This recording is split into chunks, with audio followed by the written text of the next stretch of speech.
Me here on Through an Orthodox Christian Lens is Dorothea. It is May 7th, 2025. Some things to discuss here about Trump and how he is responding to Middle East or other countries' issues and foreign policy issues. So I'm going to start here with what happened that Judge Napolitano was discussing with Colonel Macgregor yesterday, and he showed this clip from that interview that Trump did with Kristen, I can't remember her last name, the journalist, and his response to it. I consider Trump is very ignorant, as I said, on the Middle East issues, on Russia, Ukraine. He doesn't understand the history of either of those places. But we're gonna see him. He has flipped on this issue with Russia and Ukraine in this clip that the judge is about to. And that I'm going to play for you. Okay. Chris. Ukraine, there's been discussions they will have to give up some of the land. Russia will have to give up all of Ukraine because that's what they want. All of Ukraine, meaning they wouldn't keep any of the land that they've claimed? Russia would have to give up all of Ukraine because what Russia wants is all of Ukraine. And if I didn't get involved, they would be fighting right now for all of Ukraine. Russia doesn't want the strip that they have now. Russia wants all of Ukraine. I'm going to interrupt right there and say that is false, not true. If you've been listening to what they've been saying and the history of what's been going on, and even 2 weeks ago or so, even a month ago, Trump understood what was going on with Russia and NATO and all that, and here he is. It's as if somebody told him something. I don't know who it is, but it's incorrect. But let's see what the colonel says. And if it weren't me, they would keep going. I guess this is the type of misstatement of which you spoke a few minutes ago, because, Colonel, you have told us, and so has almost everybody else on this program, that there is not a scintilla of evidence that Putin wants all of Ukraine. In fact, there's much evidence to indicate to the contrary. Yeah, I mean, the tragedy here is that President Trump a few weeks ago said something very different. And he recognized that Ukraine was going to have to give something up in order to end this war. But at no point did he suggest what he did in this last statement. I think, again, President Trump is far too easily influenced by the last person that spoke with him. You cannot run a country this way. You can't govern this way. You cannot conduct foreign and defense policy this way. Yeah, exactly. And this, as I've said, this flip-flopping, nobody can trust a person like that. It doesn't matter what kind of deal it is or relationship. It's insane. Who is advising him with this certain thing? Who's saying, changing to this view on Russia? Did Zelensky, in that 15-minute meeting, Zelensky thought was the best meeting ever, I guess convinced Trump of something that isn't true of what's going on? I know that Colonel Macgregor talks about that, about the story of some Baptist pastor was invited by Zelensky to go over to Ukraine to see what was going on. But Colonel Macgregor pointed out that a lot of those terrible war crimes and everything that they like to bring up are actually not done by Russian soldiers. In Baku, I think it was called, Baku, I think it's what's called. Everybody thought that it had been the Russian soldiers, but they'd already left. The mayor said they had already left when the Ukrainian bodies were found. And it's believed that the Nazis, Azov Battalion and others, in the Nazis that are in that the Ukrainian army did that. So Trump is not getting good advice. He's, as we know, but he's very ignorant on a lot of things. I want to put up this particular interview or article because he said President Trump has announced the United States is abandoning its daily bombing campaign of Yemen based on an understanding with the Houthis, as Oman confirms that it has brokered a ceasefire between Washington and the armed group. This is what he says. The Houthis have announced to us that they don't want to fight anymore. They just don't want to fight, and we will honor that, and we will stop the bombings. And he claimed that the Iran-aligned Yemeni group capitulated and has promised not to carry out attacks on shipping. Again, this story is, what he's saying is not true, okay? He is saying things that it's saving face. The battering that our ships in the Red Sea have been taking, as well as losing a bunch of drones, losing an F-18 falling off the aircraft carrier. Now I heard today there's another one that is lost in the water, down deep in the ocean now. That's, as far as I understood, Larry Johnson said that's, where they're up to like billions of dollars, okay? And can't really afford that, can we? So I think that the Pentagon must have said, okay, you've got to stop this, Mr. Trump, because we're losing too many expensive weapons, and our aircraft carriers are getting bombarded with Houthi missiles close to them, whether they shot them down or not. They've lost expensive airplanes, expensive jets. So, although he's saying they capitulated, well, they've never capitulated. This has been going on for over a decade or more. The Houthis have been fighting. They were fighting, as I said, they were fighting Saudi Arabia with our help. We were arming Saudi Arabia to keep bombing this poor country. And they weren't after our ships. They did retaliate when we started bombing their areas.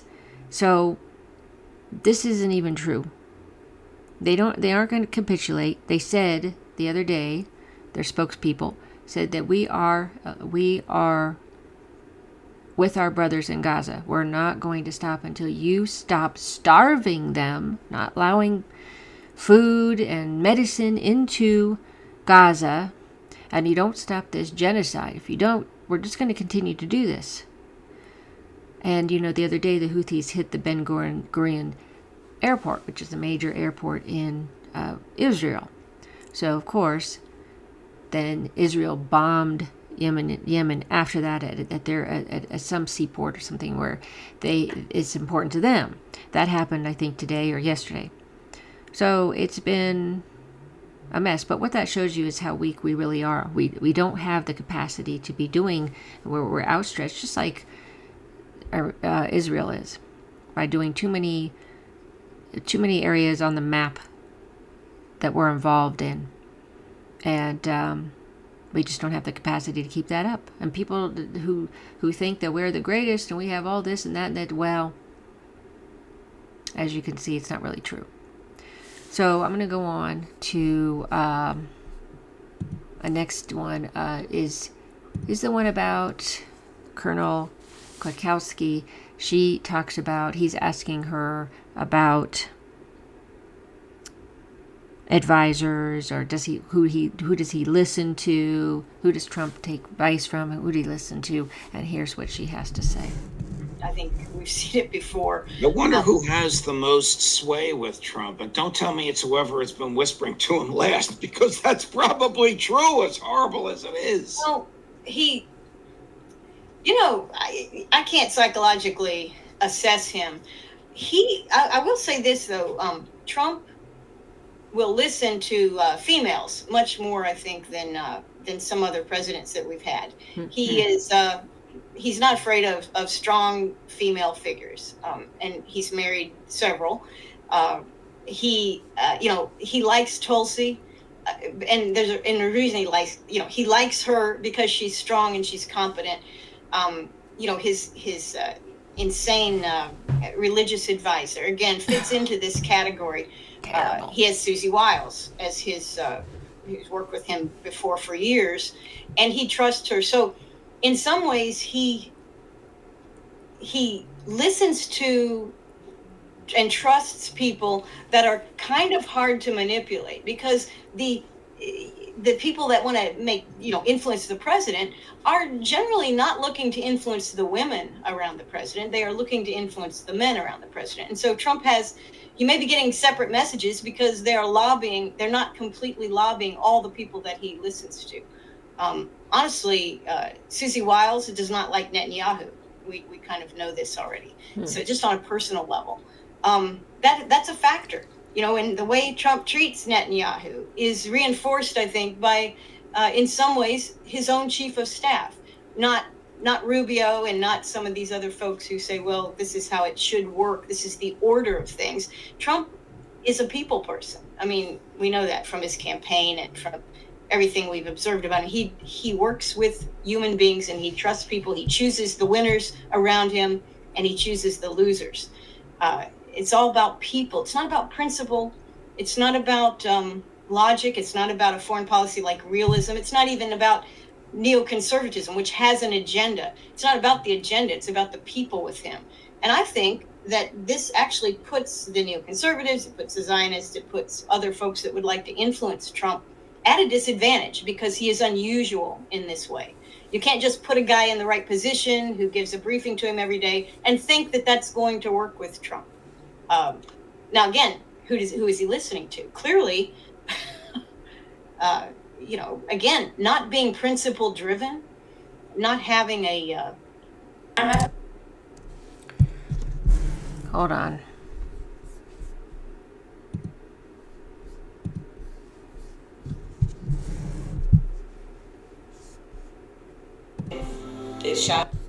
Principle driven philosophy about foreign policy or about domestic policy, that puts Trump and the whole country at a huge disadvantage. Yes. So she's made some interesting points here about his character, how he is. I thought it was interesting, her take on that and on how he listens to women. Interesting to know that Susie Wiles does not like Netanyahu. Yes, I see that he has great respect for Tulsi because she is competent. She's a principled person. She isn't easily, she's not easily swayed or bought off. But as she said, well, if nobody is asking them, at least not always asking Tulsi what she thinks, well, he's going to get other things, and everybody has their own agendas, is what Scott Ritter said to the judge in one of his interviews with him recently, that they all have their own agendas. That's the problem. There's no consistency, there's no cohesion together with the people. And so we're just trying to figure out the conundrum here and the phenomenon of President Trump because he's somewhat of a mess, and it's kind of infuriating when he says things that are just so off and not true. Another just concerning point is what Alex Christoforou said with regard to the India-Pakistan bombing exchanges going on, and how Trump responds to somebody asking him on that. Listen to this. in the White House, Trump was asked about the strike of India into Pakistan, and Trump's response was as if he had no idea what was going on. It was a very strange response. I believe he said that this escalation is shameful or something like that. But he didn't really appear to know what was happening, which is very strange for the President of the United States to not be immediately briefed on what could be a possible war, nuclear war, a war between two nuclear powers. Very strange response from Trump when he was asked by reporters about the strikes into Pakistan. Anyway, he was meeting with... Okay, so he had no clue what was going on between Pakistan and India. Apparently hadn't heard about the terrorist attack in India by Pakistani terrorists.